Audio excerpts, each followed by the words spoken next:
All right, Rubicon project. Today I have no front seat. I've taken these out because I am installing some heated seats. Got myself a kit on eBay. Yeah, I know, eBay. Anyway, we're gonna try it out anyway. Heating pads, here's the other ones. And they just simply slip inside here. As you can see, I already got the driver's seat broken down into halves. This is the base, that's the top. So yeah, pretty simple. Just slip them in there and hook up the wires. Wiring, that'll probably be the hardest part of the project. I gotta get the switch. Here we go, wired in there somewhere. And we're kind of short on the lead for the power here, and I don't like fuses being far away from my battery, so I'm gonna run, I'm gonna have to extend that into the compartment, stick a section of wire in there. Pretty straightforward, I think. So yeah, heated seats. Didn't come from the factory with it. It's pretty basic Rubicon here. I don't want anybody giving me a hard time about being a wuss and putting heated seats in my Jeep. This extends my top off season and it gets my wife into the Jeep more. Both are good things. So I can justify it that way. My manhood is not taking a hit here. Thank you very much. So I'm going to pop out the console here. And that'll allow me to get some wiring underneath. I'll bust out this other seat here. Seats are pretty easy. It's just 4 bolts. They go in there, kind of thing. 4 all the way around. It's easier doing that than to try and take them off the track here on the bottom. So let's get that other seat out and get that console out of there. So on the passenger side here, we got the added complication of this seat belt here, which is attached to the seat on this side. We got a little torque screw underneath there. Can you see it? There it is, hiding behind there. These levers come off pretty easily. There's just a little clip in behind there. Pop that out and then the lever pops right off. So we're gonna get that bust off and get this seat on out of here. Oh yeah, and there's electrical connectors or 2 down there. We'll get those in a second as well. Okay, here's a little clip that just pops out from underneath there. A pair of angled pliers worked well for that. And this now should just pop off of there. That's good, it gives us good access down to the seat belt. And let's see if we can find that looks too big. Let's try this one. Oh yeah, it's 1/4 inch drive, of course, and it is too small, so it will be this one. I use these every day, as you can see. Okay. That. Throw this on there. We should be able to bust that off now. There we go. Voila. That should do her.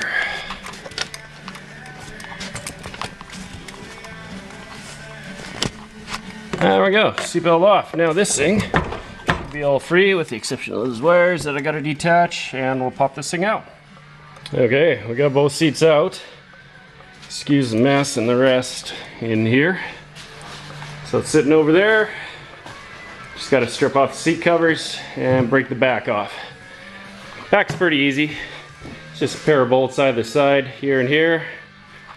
And same thing on the other side. 2 bolts there, pops right apart. So on the upholstery here, we've got a little clipping track system. These just clip together there.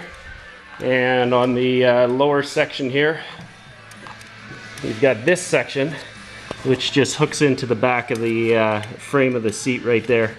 Just clips on like so. So you just pop those off, and that's where the heated elements are going to go. I'm going to pop the center console out of here now, and that'll let me run some wiring in behind in there. Okay, so did a quick search for some instructions. Looks like a few bolts. We'll try popping things out until it comes out.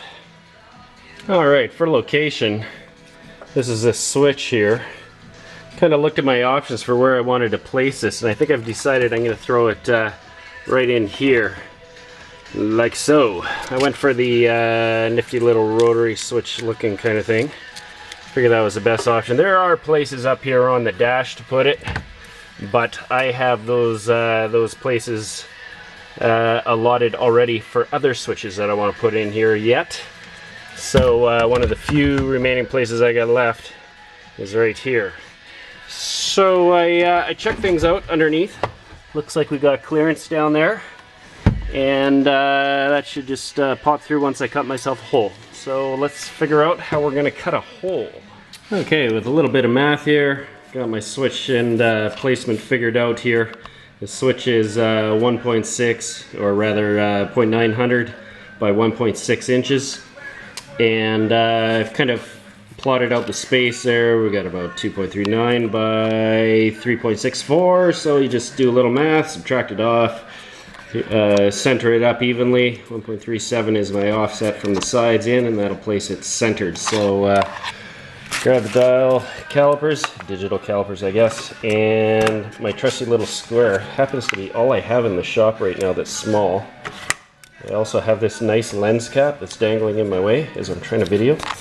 So yeah, we'll try and lay that out in there, and then I'll figure out how I'm going to cut things. Alright, I got a hole roughed out. I found the easiest thing to use. Tried a couple different things, but Dremel tool with it's like a drill bit on the end of that thing there that works like a router basically. That got me roughed out, so I'll grab a file, get that cleaned up. Maybe I'll even grab a shop vac, clean things out. I will definitely have to do that for the rest of the Jeep here. Alright, we got her in. Perfectly centered, perfectly square. I'm perfectly happy with that. That'll work good. And I don't know, maybe if I'd been thinking, I would have put it off to the side, give me room for more switches. I don't know, I can configure them around that, I think. Front and center, that's the way it's going to be. Yeah, that should work good. Alright, so I got the first one installed here. Got some adhesive backing here, you just peel it off once it's slipped inside. I cut these to length here. There was a little bit of a excess of the cloth material there on the end. Make sure if you're doing this you don't cut the heating coils inside there. I'm assuming I did okay, so I got her in there. This just pops back over, nice and easy. Get that around, that's around there, very nice. And then this right here just clips over the edge.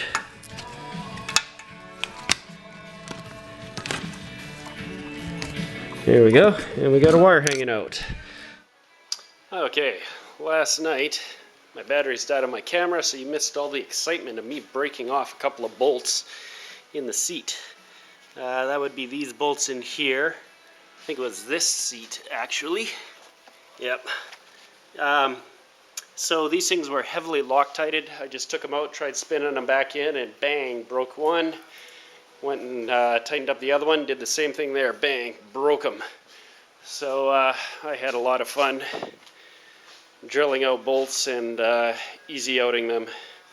There's not much easy about easy outing a bolt. So anyway, got it, cleaned up the rest of the threads with tap die set, and everything went back together real nice with a little more Loctite. So I got all the elements in the seats. Everything's wired out. Here's our wires. And now I'm just working on wiring inside the Jeep. As we saw last night, got the switch installed. So next is wiring in this harness here. I got a few little parts. I found which wires I want to tap into here for my let's see, switched power source. I'm pulling off of that one, and then I think somewhere in this bundle I've got a illuminated wire here for a dimmed wire for put backlight in the switch there. So for those I'm going to use some cheap tap things. I really don't like these things, but they're going to get used. To my credit, I did at least get the water resistant version of these, which is basically just filled with some grease.